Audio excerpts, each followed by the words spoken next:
This year's Red Bull domination in Formula One has aroused much debate about the basis of their significant advantage. Much of the spotlight has been on the RB19's top speed, particularly how its DRS provides a straight-line advantage that competitors cannot match. Is it simply the engineering brilliance of their team? Is there something else going on inside Red Bull's headquarters? What about the FIA? Will they intervene to level the playing field? We'll answer all of these questions in today's video, so let's get started because there's a lot to cover. There are several theories as to why the team's DRS looks to be so successful, ranging from incredible aero efficiency on a low-drag wing package to intricate stalling of the diffuser and rear wing elements. While Red Bull's DRS remains intriguing, other teams are unconcerned about what has been accomplished in this area. Instead, there is a growing acknowledgement that Red Bull's DRS advancements are the product of brilliance in other aspects of their car design, rather than being the spark for its record-breaking performance. According to Juan Molina, Haas's head aerodynamicist, having a completely consistent platform, as Red Bull appears to be capable of offering, can provide the type of advantage that teams experienced during the active suspension days. If you think about active suspension, and I'm not saying anybody has it, but if you had active suspension, then you probably win the championship, because you can get the car and you can develop it in a specific position, he said. So that's why we think if you understand what your car is doing, or where you want to put your car, and you can put your car there, you can get performance. You will probably see teams going in that direction and trying to understand how do we get the car as low as possible. How do we cure the bouncing? And then perfecting your high-speed to low-speed performance, which is obviously important for the driver. If DRS alone had been the secret to Red Bull's success, Haas would have emerged as a prospective challenger, considering that its own performance in this area is nearly on par with its Milton Keynes rival. Instead, as Molina of Haas contends, the performance of all F1 vehicles on the grid is the sum of multiple elements.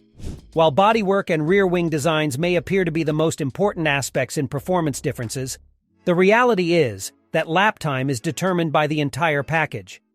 It's not only the bodywork, but how that works with your floor and your rear wing and how you have the different parts of the car, he said. As the regulations evolve, we are converging towards a platform of performance on low speed versus high speed, etc. So, as you go towards there, the question is, where do you find the performance?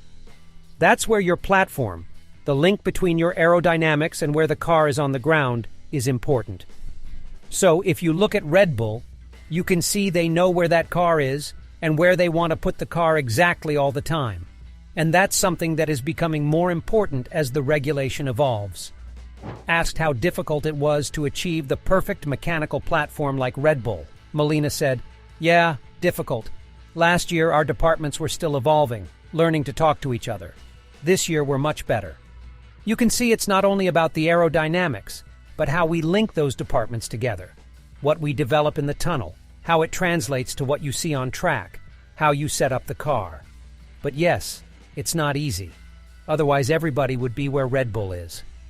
As Alpine Technical Director Matt Harmon stated when asked if there was anything particularly noteworthy about the Red Bull DRS, "There's a lot of talk about that visually, but I think if you actually dig through the data, I'm not so sure about that.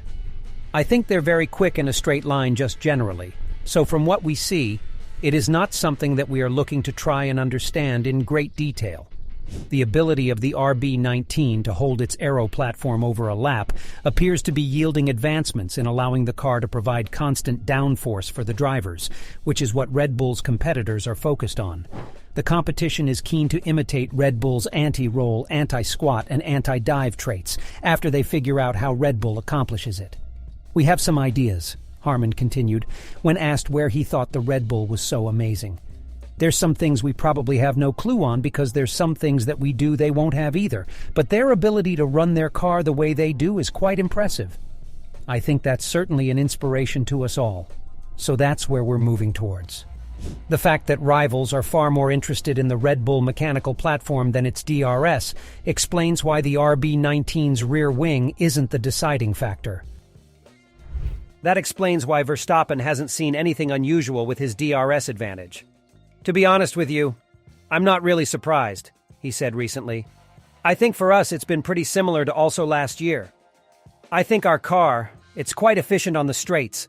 I see people talking about us doing magical things or tricks, but we're not.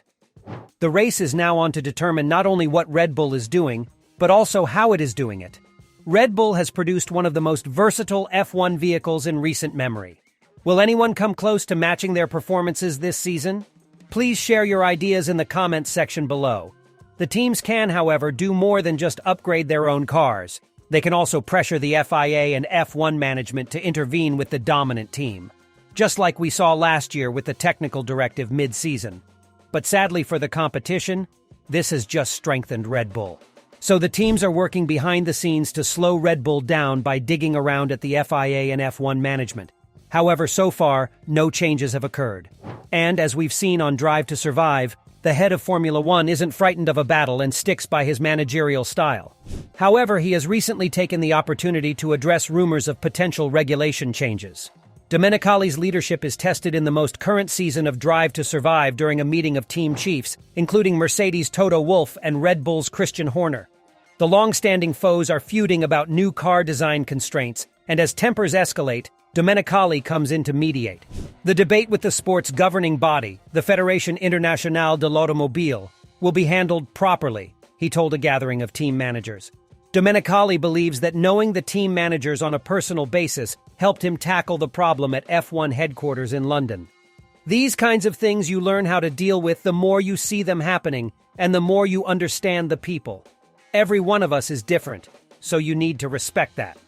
Domenicali asserts that he has zero ego and never screams. That's the beauty of it, you take one ego less. As a former Ferrari team principal, he understands the obstacles that Horner and Wolff face, from managing championship-winning drivers like Max Verstappen and Lewis Hamilton, to encouraging engineers and aerodynamicists to produce the greatest vehicles. Formula One is rapidly growing in popularity. Liberty Media, which purchased Formula One for $8 billion in 2016, has redrawn the sport's economics. It distributes earnings more equitably across teams, puts spending limits on car development to boost competitiveness, and has revolutionized how it engages with fans on social media. Increased race promoter fees, increased television rights, sponsorship, and attendance at the Paddock Club hospitality sector will increase annual income by 20% to more than $2.5 billion in 2022. Despite its growing popularity and revenue, Formula One is experiencing a crisis. And that problem is one team's dominance, which causes some spectators not to watch the race at all. But F1 CEO Stefano Domenicali has claimed that the sport's management cannot intervene to terminate Red Bull's dominance. Max Verstappen and Sergio Perez have been unblemished in the opening 5 races for the Milton Keynes-based team this season. Aston Martin's Fernando Alonso came the closest to the Red Bulls in Miami, but he finished 26 seconds behind winner and championship leader Verstappen, who won his second title by 146 points over Ferrari's Charles Leclerc last year. The ease with which Red Bull won early in the season threatens to derail F1's popularity, which has been propelled mostly by the Netflix docuseries Drive to Survive and the exciting title rivalry between Verstappen and Mercedes driver Lewis Hamilton in 2021. Domenicali stated at a Financial Times event that F1 could not intervene to limit Red Bull's dominance, putting the burden of equalizing performance on the sport's financial laws.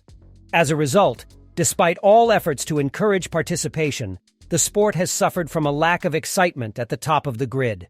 Verstappen won 15 of 22 races in 2022. After only 5 races, his Red Bull team has more than doubled the points of their nearest rival. What are your opinions? Should the FIA and F1 get involved? Or has Red Bull simply created a fantastic racing car without breaking any rules? Let us know what you think in the comments section below.